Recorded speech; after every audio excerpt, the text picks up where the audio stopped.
Guarantee ಸ್ಪೆಷಲ್ಗೆ ಸ್ವಾಗತ. ನಾನು Akhilesh ದಬ್ಬೆಕಟ್ಟೆ. Casino king, ಹವಾಲಾ Don, ಪಪ್ಪಿಗೆ ಇಡಿ punch.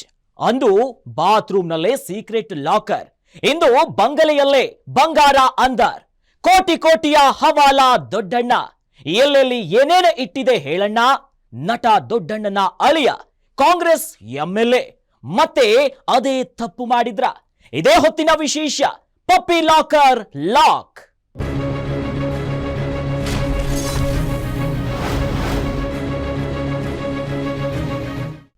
Chitradurga ಶಾಸಕ ಕೆಸಿ ವೀರೇಂದ್ರ ಅಲಿಯಾಸ್ ಪಪ್ಪಿಗೆ ಇಡಿ ಅಧಿಕಾರಿಗಳು ಬೆಳ್ಳಂಬೆಳಗ್ಗೆ ಶಾಕ್ ನೀಡಿದ್ದಾರೆ. ಅಕ್ರಮ ಹಣ ಗಳಿಕೆ ಪ್ರಕರಣದಲ್ಲಿ ಚಿತ್ರದುರ್ಗದ ಪಪ್ಪಿ ಮನೆ ಸೇರಿ ದೇಶದ ಹಲವೆಡೆ ವೀರೇಂದ್ರಗೆ ಸೇರಿದಂತ ಮನೆ ಕಚೇರಿಗಳ ಮೇಲೆ ದಾಳಿ ನಡೆಸಲಾಗಿದೆ. ವೀರೇಂದ್ರ ಜೊತೆಗೆ ಅವರ ಬಿಸಿನೆಸ್ ಪಾರ್ಟ್ನರ್ಗಳಾದ ಸಮುಂದರ್ ಸಿಂಗ್, ಕಾಂಗ್ರೆಸ್ ನಾಯಕಿ ಕುಸುಮಾ ತಂದೆ ಮನೆ ಮೇಲೆ ದಾಳಿಯಾಗಿದೆ. ಇದರ ಡೀಟೇಲ್ಸ್ ಇಲ್ಲಿದೆ ನೋಡಿ.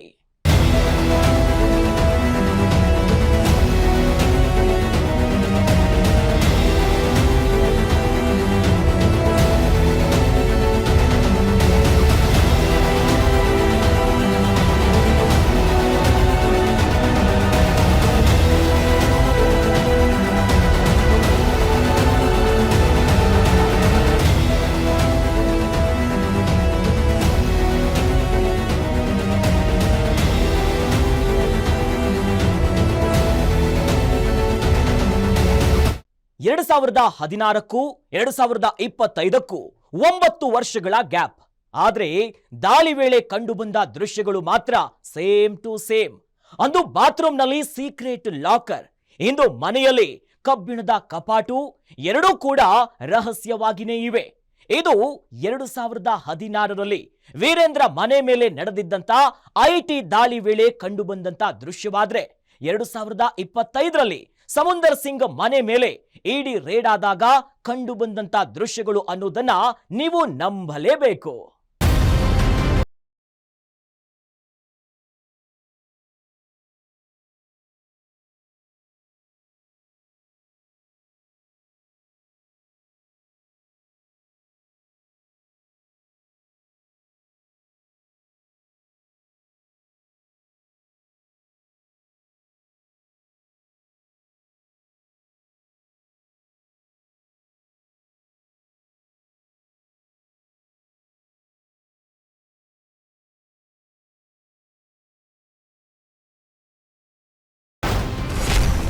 ಚಿತ್ರದುರ್ಗ ಶಾಸಕ ಕೆಸಿ ವೀರೇಂದ್ರ ಮನೆ ಮೇಲೆ ED raid.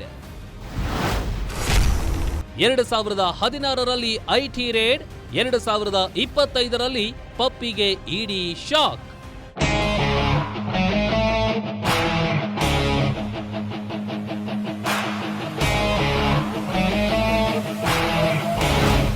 KC Veerendra alias ಪಪ್ಪಿ.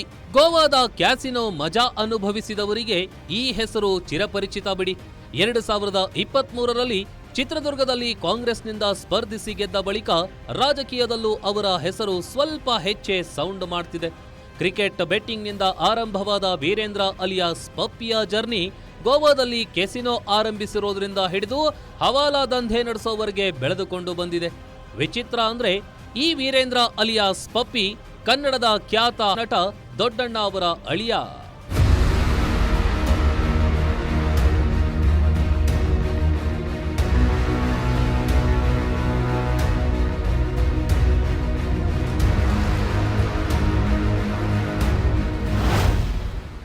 ವೀರೇಂದ್ರ ಅಲಿಯಾಸ್ ಪಪ್ಪಿ ಗೋವಾದಲ್ಲಿ ಕ್ಯಾಸಿನೋ ಆರಂಭಿಸಿದ ದಿನವೇ ಆರ್ಥಿಕ ಅಪರಾಧಕ್ಕೆ ಎಂಟ್ರಿ ಕೊಡ್ತಿದ್ದೇನೆ ಅನ್ನೋ ಪರಿವೇ ಇಲ್ಲದೆ ಹೊಸ ಲೋಕಕ್ಕೆ ಎಂಟ್ರಿ ಕೊಟ್ಟಿದ್ದ. 2016ರಲ್ಲಿ ಪಪ್ಪಿ ಮನೆ ಮೇಲೆ ಐಟಿ ದಾಳಿ ನಡೆದಾಗ ವೀರೇಂದ್ರ ಅಲಿಯಾಸ್ ಪಪ್ಪಿಗೆ ತಾನು ಯಾವ ಲೋಕಕ್ಕೆ ಎಂಟ್ರಿ ಕೊಟ್ಟಿದ್ದೀನಿ ಅನ್ನೋದು ಗೊತ್ತಾಗಿತ್ತು. 2016ರಲ್ಲಿ ನೋಟು ಅಮಾನ್ಯೀಕರಣ ಮಾಡಲಾಗಿತ್ತು. ಈ ವೇಳೆ ಬ್ಯಾಂಕ್ ಅಧಿಕಾರಿಗಳ ಜೊತೆ ಸೇರಿ ತನ್ನ ಬಳಿ ಇದ್ದ ಹಳೆ ನೋಟುಗಳ ಬದಲಿಗೆ ಗರಿಗರಿಯಾದ 2,000 ರೂಪಾಯಿ ಮತ್ತು 500 ರೂಪಾಯಿ ನೋಟುಗಳನ್ನ ಪಡೆದಿದ್ದ. ಇದೆಲ್ಲವನ್ನ ತನ್ನ ಮನೆಯ ಬಾತ್ರೂಮ್ನಲ್ಲಿದ್ದ ಸೀಕ್ರೆಟ್ ಲಾಕರ್ ಒಂದರಲ್ಲಿ ಇಟ್ಟಿದ್ದ. ವಾಹನಗಳಲ್ಲಿ ಬೆಂಗಳೂರಿನಿಂದ ನೇರವಾಗಿ ಚಳ್ಳಕೆರೆಗೆ ಆಗಮಿಸಿದಂತಹ ಇಡಿ ಅಧಿಕಾರಿಗಳು ಬೆಳಿಗ್ಗೆಯಿಂದಲೂ ಕೂಡ ಏನು ಕಡತ ಪರಿಶೀಲನೆಯನ್ನು ಕೂಡ ಮಾಡ್ತಿದ್ದಾರೆ ಅನ್ನುವಂಥ ಮಾಹಿತಿಗಳು ಕೂಡ ಲಭ್ಯವಾಗಿರತಕ್ಕಂಥದ್ದು. ಅಪಾರ ಪ್ರಮಾಣದ ಚಿನ್ನಾಭರಣವು ಕೂಡ ಪತ್ತೆಯಾಗಿದೆ ಅನ್ನುವಂಥ ಮಾಹಿತಿಗಳು ಕೂಡ ಲಭ್ಯವಾಗಿದೆ. ಏನು ಚಳ್ಳಕೆರೆ ಮಾತ್ರವಲ್ಲದೆ ಶಾಸಕ ವೀರೇಂದ್ರ ಪಪ್ಪಿ ಅವರಿಗೆ ಸಂಬಂಧಿಸಿದಂತಹ ಗೋವಾದ ಕಚೇರಿಗಳಾಗಿರ್ಬೋದು, ಗೋವಾದ ಕ್ಯಾಸಿನೋ ಉದ್ಯಮದ ಮೇಲೂ ಕೂಡ ಈ ಒಂದು ದಾಳಿಯಾಗಿದೆ ಅನ್ನುವಂಥ ಮಾಹಿತಿಗಳು ಕೂಡ ಲಭ್ಯವಾಗಿರ್ತಕ್ಕಂಥದ್ದು. ಇನ್ನು ಮತ್ತೊಂದು ಕಡೆ ಬೆಂಗಳೂರಿನ ವಸಂತ ನಗರದಲ್ಲಿರ್ತಕ್ಕಂಥ ಅಪಾರ್ಟ್ಮೆಂಟ್ ಮೇಲೆ ಕೂಡ ದಾಳಿಯನ್ನ ನಡೆಸಿದ್ದಾರೆ. ಮತ್ತೊಂದು ಕಡೆ ಸಿಕ್ಕಿಂನಲ್ಲೂ ಕೂಡ ದಾಳಿಯಾಗಿದೆ ಅನ್ನುವಂಥ ಮಾಹಿತಿಗಳು ಕೂಡ ಲಭ್ಯವಾಗಿರ್ತಕ್ಕಂಥದ್ದು. ಸದ್ಯ ವೀರೇಂದ್ರ ಪಪ್ಪಿ ಅವರು ಸಿಕ್ಕಿಂನಲ್ಲಿದ್ದಾರೆ ಅನ್ನುವಂಥ ಮಾಹಿತಿಗಳು ಕೂಡ ಲಭ್ಯವಾಗಿರ್ತಕ್ಕಂಥದ್ದು. ಯಾವುದೇ ಅಹಿತಕರ ಘಟನೆ ನಡೆದಿಯಂತೆ ಪೊಲೀಸರು ಮುಂಜಾಗ್ರತಾ ಕ್ರಮವಾಗಿ ಏನು ಭದ್ರತೆಯನ್ನು ಕೂಡ ವಹಿಸಿರ್ತಕ್ಕಂಥದ್ದು. ಈ ರಸ್ತೆಯಲ್ಲಿ ಯಾರು ಓಡಾಡದಂತೆ, ಈ ರಸ್ತೆಯಲ್ಲಿ ಯಾರು ಜನ ಜಮಾವಣೆಯಾಗದಂತೆ ಮುಂಜಾಗ್ರತಾ ಕ್ರಮವನ್ನು ವಹಿಸಿದ್ದಾರೆ. ಬೆಳಿಗ್ಗೆಯಿಂದಲೂ ಕೂಡ ವೀರೇಂದ್ರ ಪಪ್ಪಿ ಅವರ ನಿವಾಸದ ಮುಂಭಾಗದಲ್ಲಿ ಯಾರು ಬರದಂತೆ, ಅಭಿಮಾನಿಗಳು ದೌಡಾಯಿಸದಂತೆಯೂ ಕೂಡ ಮುಂಜಾಗ್ರತಾ ಕ್ರಮಗಳನ್ನು ವಹಿಸಿದ್ದಾರೆ. ಚಳ್ಳಕೆರೆಯ ಡಿವೈಎಸ್ಪಿ ಅವರ ನೇತೃತ್ವದಲ್ಲಿ ಈಗಾಗಲೇ ಭಾರಿ ಪೊಲೀಸ್ ಬಿಗಿ ಭದ್ರತೆಯನ್ನು ಕೂಡ ವಹಿಸಿರ್ತಕ್ಕಂಥದ್ದು. ಒಟ್ನಲ್ಲಿ ಕಾಂಗ್ರೆಸ್ನ ಶಾಸಕರಾದಂಥ, ಚಿತ್ರದುರ್ಗದ ಶಾಸಕರಾದಂಥ ವೀರೇಂದ್ರ ಪಪ್ಪಿ ಅವರಿಗೆ ನಿಜಕ್ಕೂ ಕೂಡ ಇಡಿ ಉರುಳಾಗುತ್ತಾ ಅನ್ನುವಂಥದ್ದು ದೊಡ್ಡ ಯಕ್ಷ ಪ್ರಶ್ನೆಯಾಗಿದೆ.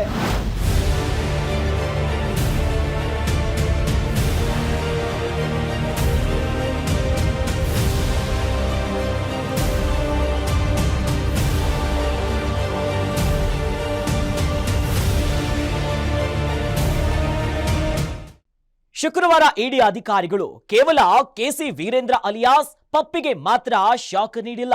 ಬದಲಿಗೆ ವೀರೇಂದ್ರ ವ್ಯವಹಾರಗಳಲ್ಲಿ ಪಾಲುದಾರರಾಗಿದ್ದ ಸಮುಂದರ್ ಸಿಂಗ್, ಕಾಂಗ್ರೆಸ್ ನಾಯಕಿ ಕುಸುಮಾ ಹನುಮಂತರಾಯಪ್ಪ ಸಹೋದರ ಅನಿಲ್ ಗೌಡಗೂ ಶಾಕ್ ನೀಡಿದೆ. ಅದರಲ್ಲೂ ಹುಬ್ಬಳ್ಳಿಯ ಸಮುಂದರ್ ಸಿಂಗ್ ಮನೆ ಮೇಲೆ ನಡೆದಂತ ದಾಳಿಯಲ್ಲಿ ಇಡಿ ದೊಡ್ಡ ರಹಸ್ಯವನ್ನ ಬಯಲು ಮಾಡಿದೆ.